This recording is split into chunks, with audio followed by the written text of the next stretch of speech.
Welcome to Let's Plant Houses, the podcast where we talk about some incredible families' journeys. I'm your host, Wendy Ernzen, and whether you're a parent, a caregiver, or simply seeking to understand more about this journey, you're in the right place. Today, I have Ben and Sarah joining me on the show, sharing their family's story. So thank you both so much for being here. Our pleasure. Thanks for having us. So if you guys wouldn't mind, could you start by just telling us a little bit about your family? Whoever wants to start. Sure. So we're friends now, so you can call me Benji. Okay. Thank you, Benji. Sarah and I have been married for 17 years and change. We have 18 coming up in about a month and a half. 17 coming up. You have 17 coming up? I don't know. None of us know. I think it's 18. I don't know. We got a bunch of years. We're getting close to 20. Congratulations. Thank you. And we've got two kids. We've got Nama, who is 14, and Ellah, who is 13. And we live here in Southeast Michigan. Enjoy life. Awesome. Can you tell us a little bit more about your kids? Yeah, so I'm assuming we're going to talk mainly about Ellah today. Yeah. And Mostly because I don't think Nama would appreciate if we talked about Nama. Yeah, we'll talk about Ellah today. Yeah. So Ellah is 13. She was born with a genetic mutation called Coffin-Siris Syndrome, which is something that happens in utero.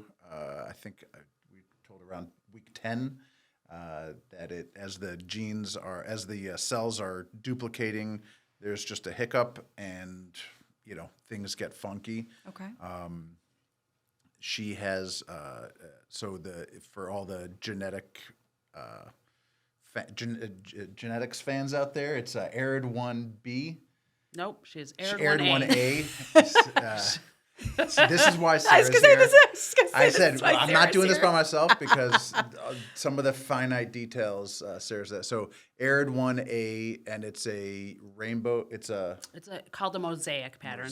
Okay. It didn't affect all of her cells, so it made her even a little bit more rare of the rare because they're not exactly sure how it plays out, right? Okay. So they don't know which parts it affected. So it's been, one of those like, surprise, we discovered this. Right. And Coffin-Siris Syndrome has 4 or 5 different genetic mutations that fall under that umbrella. So we're actually up to ARID1A, like around 8 now.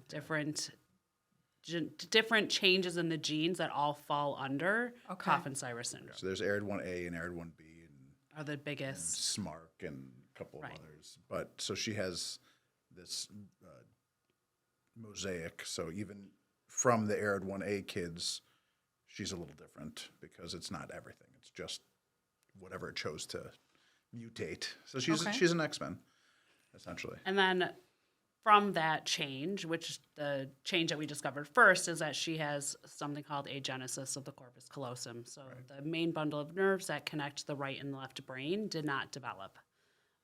And so that was what we discovered first at 20-week ultrasound, was that they could not visualize this.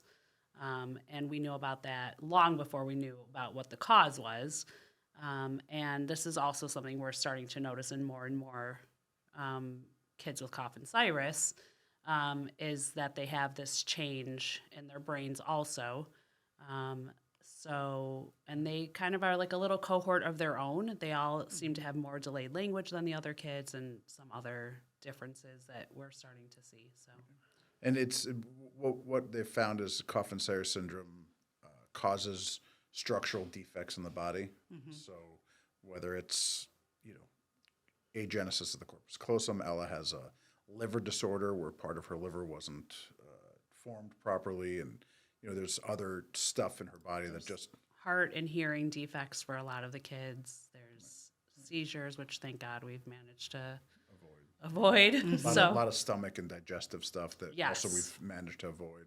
Yeah. So there's sort of like 8 or 9 common things, and then there's another 20 uncommon things, and then each kid or each person who has Coffin-Siris has their own check boxes of I have this combination. Their own blend. So every it's like going to Beyond Juice and getting a smoothie.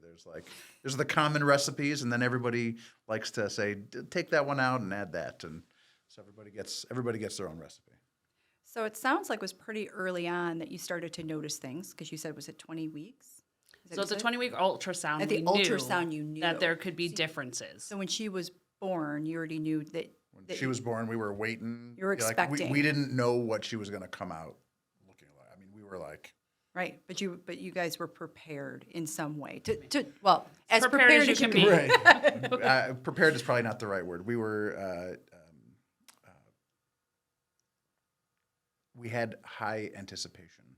Right. We were on our toes. So how did your lives change after she was born? So immediately everything looked great. I mean, she did come early, but they were like, I don't know, she looks fully baked. And then we were about 7 weeks. She was about 7 weeks old, and she got a cold, and then like all hell broke loose. We were in the NICU for a few weeks. She got a cold. She found out that her respiratory system was underdeveloped. It was all floppy. Right. Oh my God. And we spent 14 days in the NICU, and then while they were in the NICU, they discovered that she had a tethered spinal cord. It was just like this, just like domino of things that started to happen at 7 weeks. Yep. And then it really changed everything. I mean, it was like it went from, pediatrician thing to 8 specialists and therapy 3 times a week, and just all of it started. And we had this 2.5-year-old. At the time, almost 2.5. I don't know. The girls are 15 months apart. Got it. So we, So you're juggling both kids, both of them. I mean, one is needs stuff too. I mean, they're that young, right? So you're trying to juggle both kids at this point. Yeah, it was like into the fryer. Yeah. Do you remember much of that time? Probably, because it sounds really busy. We were very lucky. We had a really good support system. Between Sarah's mom and Sarah's aunt and uncle and some friends and just people that we were able to, got to rush to the hospital. Can I drop Nam off at your house at 2:00 in the morning? And, the answer was always yes. And, we had a lot of, hey, can you pick Nam up from school because I'm on my way back from. So because of the chaos that was going on, we ended up enrolling Nama in preschool at 2.5 instead of, 3 or whatever. And she had been home with us. Because we wanted her to just have stability and regularity, and we needed that time also during the day. I mean, we had places to be with Ellah, so. Right.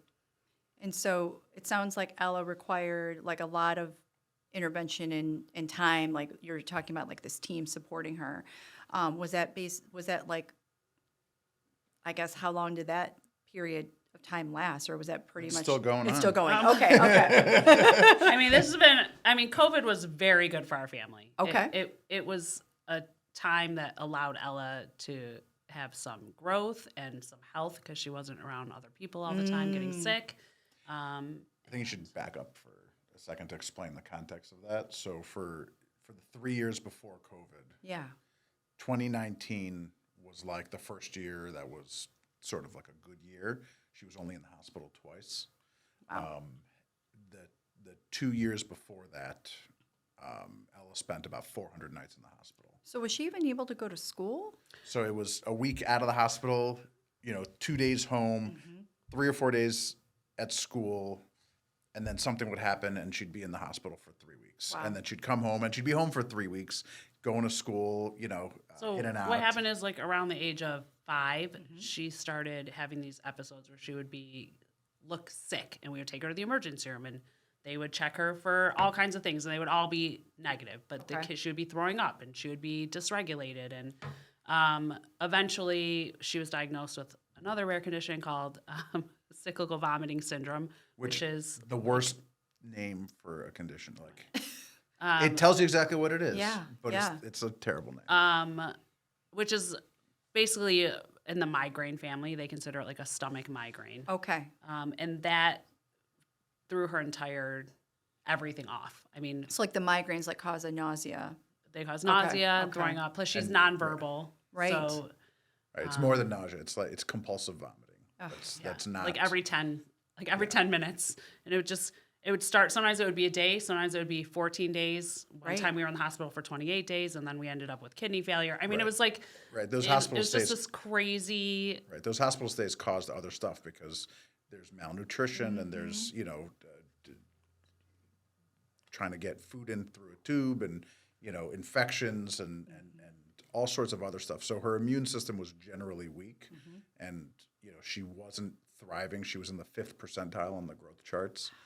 And 2019 was like, we were like, oh man, this is a great year. We were only in the hospital twice. like we had And found normal some medicine people- that was like helping. Right. Normal Okay. people are like, what do you mean you're only in the hospital? Like normal, air quotes, normal kids like Yeah, don't yeah. go to the hospital, Right. more than twice in their lifetime.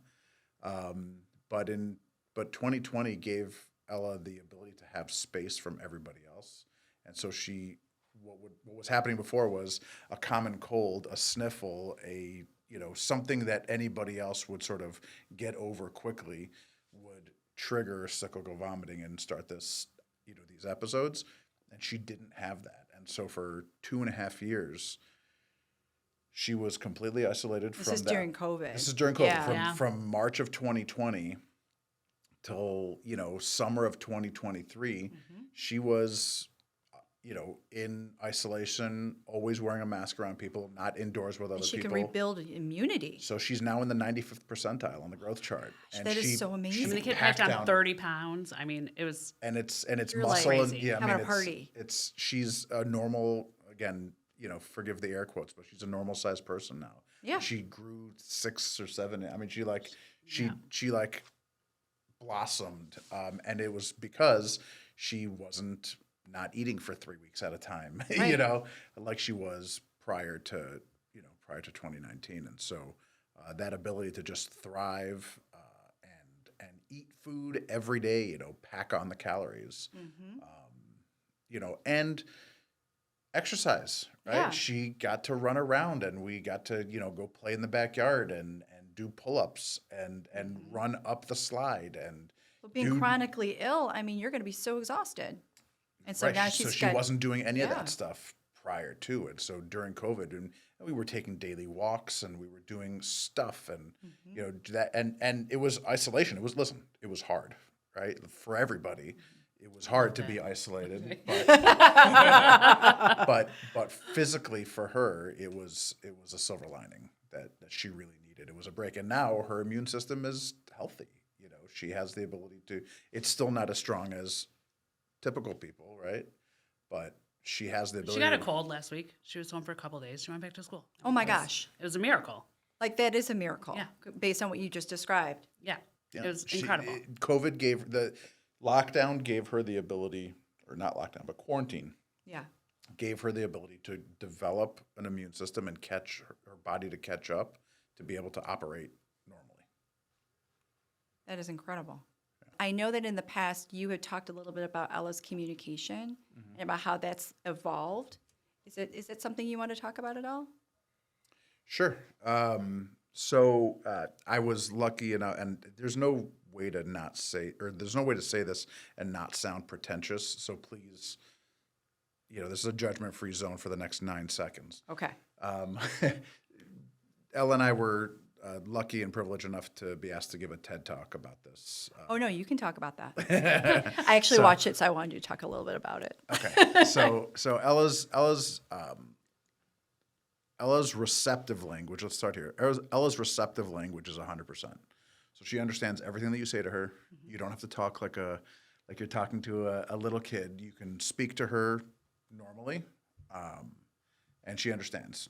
She may choose not to listen to you, I mean, but she's typical teen. I was gonna say like any teenager. We're very Yeah. selective So- hearing, So her receptive language is 100%. Her language output is nonverbal, but that doesn't mean that she doesn't communicate. She communicates very well.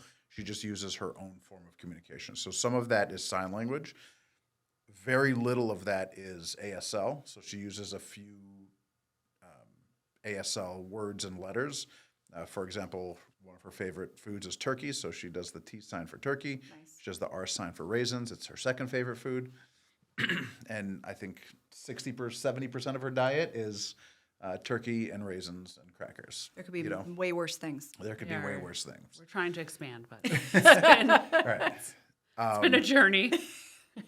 On the flip side, and this is part of the TED Talk, it started with us eating dinner, me feeding her dinner when she was like 3, and the listening to music in the dining room, and me noticing her air drumming, but air drumming appropriately. And in the special needs world, you probably know this, they talk about deliberate play. Yeah. And that understanding, like, oh my God, she's air drumming properly was really cool. It was like this watershed moment where I was like, oh my God, like she gets it, And the next sort of big moment out of that was her taking Jenga pieces or domino pieces and sort of clicking them. And we noticed that she was doing syllables like Muppets. And she was...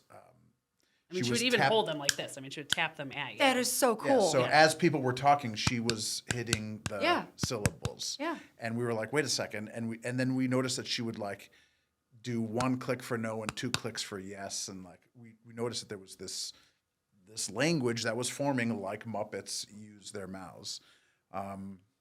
There was a brief moment where she was making sounds and mouthing things, and they come up in Facebook memories every once in a while, and we love them. She hates it. She really does not want to hear her voice. It's very interesting. I think that it's because she recognizes that she doesn't sound like she knows that she's not making the appropriate sounds, and so it really bothers her, and she gets very upset, and it's consistent. Like if you're listening to that, she'll come into the other room and like scold you. Because she's maturing. She's maturing. We've had periods where you hi. Yeah. Hi. Okay. Okay, yeah, you can hear. Yep. And even now, like, she'll lilt to you, like, if she's upstairs and I call her and she'll say, I'm coming. It sounds like, hi. Like, she knows what she wants to say, but I very strongly feel that, like, because of the agenesis, like, she doesn't get to pick and choose when those gateways open, and sometimes she's just as surprised when things come out as the rest of us are. Like apparently she spoke out loud at school for the first time ever in this classroom. She's been with them for 2 years now. And her teacher was like, so I swear I sent you these videos. I started sending her videos of Ellah during this talking time, but like she had answered and her teacher said she looked shocked. Like, I can't believe that just came out of my mouth. Yeah. Do you remember one time I was tickling her and she was like trying to like stop. Like it was like stop, Benji.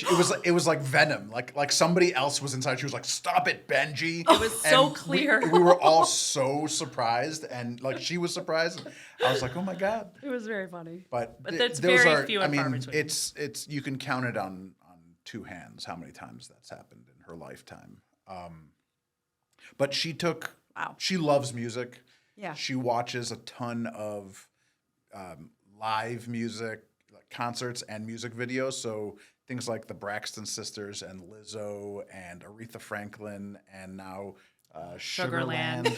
I don't know what You're that both is. singing in unison. But that sort of that genre, and that's like 5 genres of music. Well, she just but likes the divas. idea I love it. Of big loud productions where people are using their hands and using expressions, and she took that and was able to develop a language, and it's basically like playing charades. And so it's not ASL, but if you spend 10 minutes with her and pay attention and show her that you're paying attention, you can have a full conversation with her. And really before that, she would like come to us, like we went through a period, and for 2 weeks she kept going to the counter and she would tap on the counter, and I was like, Ellah, like I don't understand what you're asking for. Right. And then it clicked to me one day, like, and I said, like, what was the last thing that was on the counter that Ellah would have wanted? It was a bag of potato chips 2 weeks before. And I said, Ellah, have you been asking for chips? And she was like, yeah. Idiot. Oh my gosh. Like, dummy. So like, at that point, then I redid redid the whole house. I made bins for things with pictures on them. And we made a place for everything. Everything in the house had a home, so Ellah would know where to find it and she could ask for it. Well, she's recently developed this like love of chicken nuggets, these baked chicken nuggets. We love them. And it's not turkey. So the other day she kept pointing in the kitchen, and I was like, what do you want in the kitchen? So she gets me, I walk in the kitchen, she points at the oven. And the last thing I cooked in the oven for her was chicken nuggets. I said, Ellah, are you asking for chicken nuggets? And she was like, duh, like, like shaking her head at me, like, yes, chicken nuggets. So like now that's the sign for chicken nuggets is pointing at the oven. Like I would like to find something for her. Like we'll now work on this, like to find a sign for her that she doesn't have to be in the kitchen pointing at the oven to ask for chicken nuggets. Right. And just to explain how typical teenager she is, she ate the chicken nuggets. She enjoyed the chicken nuggets. And then we were in the other room, and I came into the kitchen, and she had come back into the kitchen and eaten the entire tray of chicken nuggets. Helped herself to the rest of everybody's. Not the portion, what was made for me and Sarah and Nama. All of our dinner, she sat there. She went to the kitchen by herself. That is actually pretty typical. I mean, teenagers, they eat like And then so she came back and asked me much. for turkey, and I was like, no, you're not having, like, you just ate an entire 2 bags of chicken nuggets. Like, no. That is Dinner, awesome. the kitchen is You have closed. 4 people's dinner's worth of chicken nuggets. That is great. That is great. Yeah. So, I mean, I think the important thing with communication for Ellah is if you pay attention and you try, you can have a conversation with her. And if she wants to communicate. she wants to communicate. And she's used an AAC device. I mean, since she was 2, we've used different programming. She mostly has chosen not. I mean, we did all the things. You know, we did it with her. Yep. We, you know, went through everything with her. But she was like, I know people understand me, and I don't want to be bothered with this. Yeah. It's And just extra this work. year, she's starting to choose to use it at school with her peers to participate in games. Oh, she's using that. She uses her device. She's had it at school this whole time. She just has chosen not to use it. Got it. But she's now choosing to use it to have better communication with people. And that's allowing her probably to do things that she couldn't do before. So they were because she can playing engage at a different headbands level. at school last week. They sent me a video of Ellah playing headbands. She was answering. She won the headbands game, the guessing. She's like, yes. with guessing on the game thing, you know. So, but she knows. So once she realizes that people understand her, she doesn't want to be bothered with, you know. It was like when she learned to walk, or when she learned to use a spoon the first time, you know, like. She was 3. She was like, okay, I did it. Now leave me alone. I don't want to use a spoon. She didn't use a spoon again until she was 7. Wow. Right. Like she was like, I did it and I'm done. Thank you. Right. She's like, I'm not a performing monkey. You taught me how Right. to do it. I know how to do it. When I want to use it, I'll use it. And when I don't want to use it, you can't make me. Yeah. So this And is she's kind like of that how with things everything. have always been. Like she'll show you, like, I mastered it for you. See, I did it. Now leave me alone because I'm not interested in this. It doesn't give me anything and I don't want it. But then she got a love for, I don't know, somebody gave her pudding, you know, and it was like she wanted pudding. I was like, well, then you're going to have to use a spoon. Right. You're You like, know? here's your And- motivation. Right here. You go. So Right. it was, And literally you it was know, like, okay, fine. And she picked up the spoon and she was using that. With she no was problem. With eating it. accuracy, no with problem. accuracy and Yeah. no problem. Yep. you know. And it wasn't like we had to remind her how to do it. She's like, fine. Well, there was also this thing too where she was very ambidextrous. So we kept thinking she was a righty, and then now really she's a lefty. But still, for other things, she'll use her right hand. And people say, I thought Ellah was a lefty, and well, she is, I guess, for everything but that thing that you asked her to do. I don't know, you know, like she's Pretty magical. It's pretty. It's Honestly, right? You I mean, think she's about a what you guys are unicorn. describing. It's like truly like it's so interesting that like she actually has all these gifts and talents. She just chooses when she wants to use them. Yeah. right.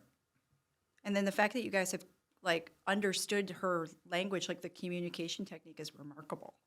Like I could see other parents, you know, it probably is, it's hard. It's a trial and error process, but you guys have really been patient and figured out. And so now you've probably explored so many things you wouldn't have expected had you not been able to have this communication, like to have this open up for you guys. Right. Yeah. I mean, thank God Benji loves music so much. I mean, that's been her main mode of, you know, expressing herself and developing these different signs, and it's been amazing. That is so cool. So, so what would you say are your plans for the future? Get there. Okay. Okay, that's fair. Hopefully, no promises. That's fair. Yeah, I mean, you know, every year we sit down, we look at, you know, like where we headed with stuff, and Ella's always surprising us. So, you know, I've stopped trying to decide like, oh, it's going to look like this, because, you know, we have emerging reading now, we have emerging math skills. Oh my gosh, that's amazing. Like you to know. see like constant development. Yeah, that was So- another wild thing during COVID when they were in school. The kids were in school over Zoom. Yeah. And I'm in my office and I'm listening to the teacher say to Ellah, through Zoom, wanting Ellah to hit an iPad and type in numbers on an iPad. And she's like, what's 7 + 4? And Ellah presses 11. And I'm like, why would you ask? Like, you are a like, why would you ask Ellah that question? Why would you ask her what 7 + 4 is? And then Ellah types 11, and I'm like, wait, what? Oh, because before that wasn't happening. I just assumed that Ellah didn't do math. Wow. And Ellah was answering. Now, she's not doing calculus, but I don't do calculus. Yeah. You know? Who does calculus regular in there every day? I mean, and this is what I said to her teachers. Like, Yeah. and she really hates using a pen, and she always has. Okay. Like, you know, but the skill of learning how to write your name makes so many neural connections. I've never allowed them to take it off of her IEP. Okay. And also, I'm like, you need to sign yourself in somewhere. But, you know, we've gone through all these different phases of, you know, writing. But I said, even if she doesn't write math, if she can use a calculator, you know, then there's so many other things she can do. So, like, we are focusing a lot on functional activities for her, which I think is the right way to go, you know. And, you know, without trying to take stuff away, because she does have these things that are emerging. And we just kind of like, I remember one of her early speech people said to us, like, just keep mapping it all in. It'll come out when she's ready. And that started to happen. Like, who knows when she figured out math, but like now it's starting to show, you know? Right. Like, she might have started reading. She's always known the alphabet. Right. But you can spot read words. Mm-hmm. It's not consistent all the time, but we know it's there. So what things does she love to do? I'm just curious. Like, she loves singing, or as we call it, aggressive humming. Okay. Because she takes the microphone, she hums loudly along with music. Yeah. And it sounds like an aggressive hum. You know, so she's hitting the right tone, she's hitting the right pitch, she's hitting the right, you know, emotion. She's just not saying the lyrics. She's, you know. Oh, we do have periods where we will hear she will be singing Right. when she thinks no one's paying attention. but even the humming, she probably can feel it, Yeah. right? And so it probably reverberates like through her body. It probably actually feels really good too. Right. It's a lot of vowels. It's not really the kind. It's the I's and the O's and the U's, and so she does a lot of the vowels in song. But yeah. But like the other day, she started singing something spontaneously in the car after school, and I figured out that it was a Sugarland song that I know now because she makes me play it all the time. And I asked her if that's what she was singing. She got so excited. Like, I knew the song. Right. That's awesome. So next question for you guys. So having been on this journey with your vast knowledge and your experience, how are you sharing what you've learned so far with others? That's all Benji, really. When people ask me to come talk about stuff, I come and talk about it. But it's still a team effort. I mean, from the beginning, Benji started blogging. Mm-hmm. How old was Ellah when you started blogging? She was probably a year and a half old. So there's two things. There's sharing, which I'm sharing for other people's benefits, but that's really secondary to my selfish reasons. Let's call a spade. So if you've read the book Think and Grow Rich, Napoleon Hill talks about his son. Are you familiar with the book? I'm not. Can you say a little bit about it? Yeah. So Napoleon Hill wrote this book called Think and Grow Rich, where he interviewed wealthy and successful business people and asked them to share their secrets and their MOs, and he categorized everything and organized, like, this is how successful people operate. It's a phenomenal book, and it talks about goal setting, it talks about intentions. This is the precursor to The Secret, right? Without Think and Grow Rich, there is no The Secret, because this is the really practical version, the non-metaphysical version of The Secret. Okay. And one of the things that he says is that if you want something, you know, write it down, make a goal, but tell other people for two reasons. Number one, they're going to hold you accountable. Mm-hmm. Number two, when you tell other people what your intentions are and what you want, then they have the opportunity to help you get there. Makes right? sense. If you don't tell people what you want, then they can't help you get there. Right. And he had a son who was born deaf, and I think he had like 5% hearing or something like that. But he would go, and as he was talking to people, he would say, "One day we're going to figure out how my son will hear." And people were giving him a hard time and like wagging their finger at him, saying, "You're setting bad expectations, saying that your son will hear." Mm-hmm. And he's saying, "Listen, I don't know what the solution is, but one day somebody's going to come up with a way to make deaf people hear, and they're going to call me first to ask me about it. And that is, I don't know what it looks like, but technology is changing, right? This was the early 1900s. And when I believe his son was 17 or 19, I don't remember the exact. Somebody's going to correct me, and that's okay. Some doctors called him and said, we have this invention, and we've taken the phonograph and shrunk it down, and we would like to implant one in behind your son's ear. And he was the first person who had what is now called a cochlear implant. Okay. And his son had 70% hearing from his 20s through the rest of his life. And so those doctors would not have known to call him if he wasn't putting it out there into the world. I'm looking for a solution for my son to hear. So we're sort of in the same boat. I'm not looking to fix Agenesis of the Corpus Callosum. I'm not looking to fix Coffin-Siris Syndrome. I'm not looking to fix any of the other conditions that she has. Yeah. But I'm saying, here is this unique person who has these unique skills and issues. And if there's ever anybody out there who's working on something and is like, oh, I wonder if this will help people who have that problem, find me. I'm really easy to find. Call me, talk to me, because we are open to, I'm not necessarily going to say yes, but we're open to talking about anything that you have that could make Ella's life better.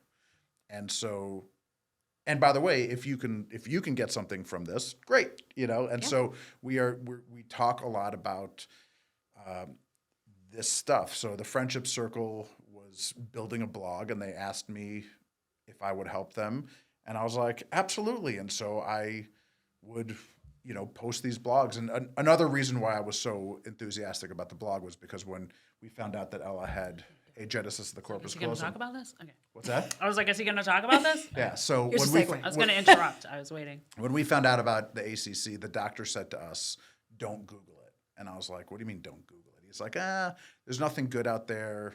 It's there's only bad information." So of course we Googled it. How could you not? It was really bad. The information on the internet was like pictures of like kids born with deformations and like teeth growing out of the side of their faces.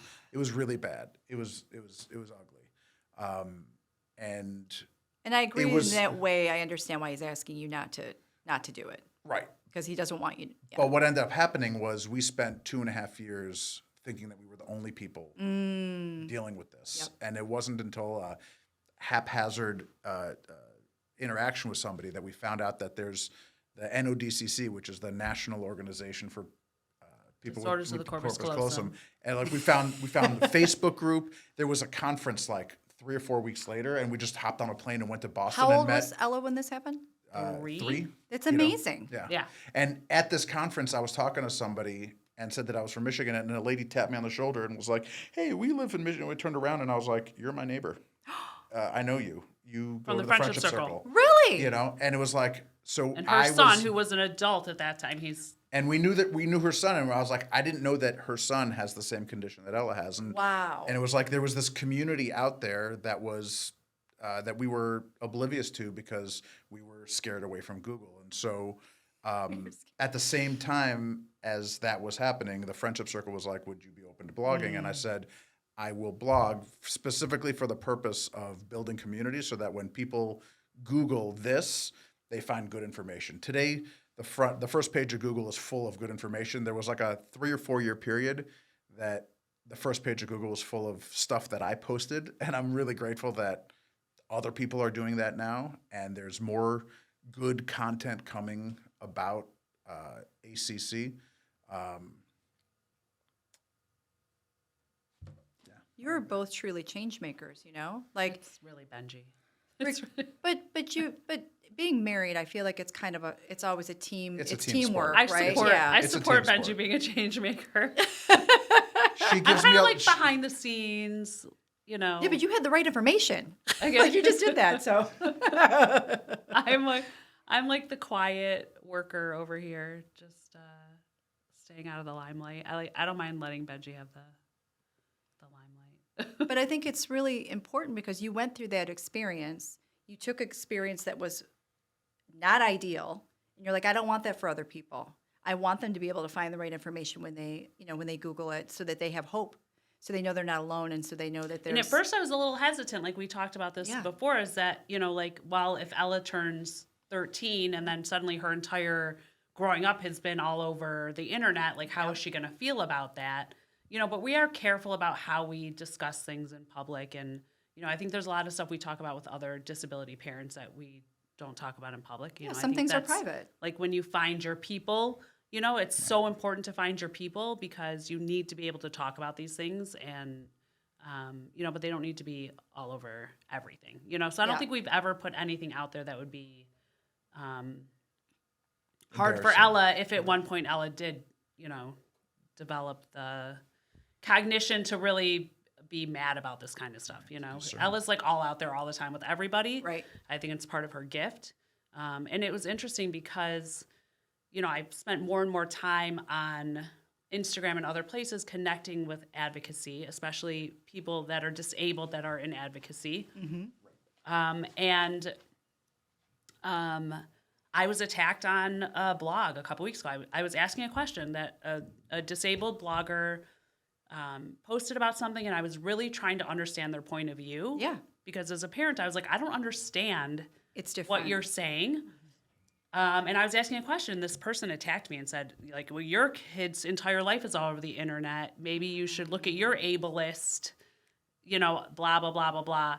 And I was like, I normally would not respond to something like this, but I'm going to respond to you because I think it's important for other parents and other people in the community to understand this point of view, and I'm on here because I want to hear what other people have to say. And all the voices are important.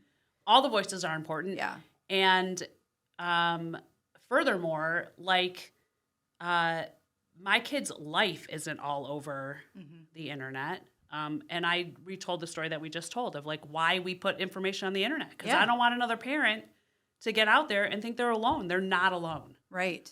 And I think that has been my mission, like, as a person. My background is in social work, but, as a parent and a social worker and a community member, right, is that, like, none of us are alone.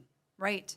And we shouldn't try to do this in a vacuum. And I think what's become kind of like, especially this year, now that I have more time with Ellah being healthy and in school, and which again, amazing, is this idea of just breaking down all this. We're still kind of whispering in the back rooms of places about our kids' disabilities, and why are we doing that?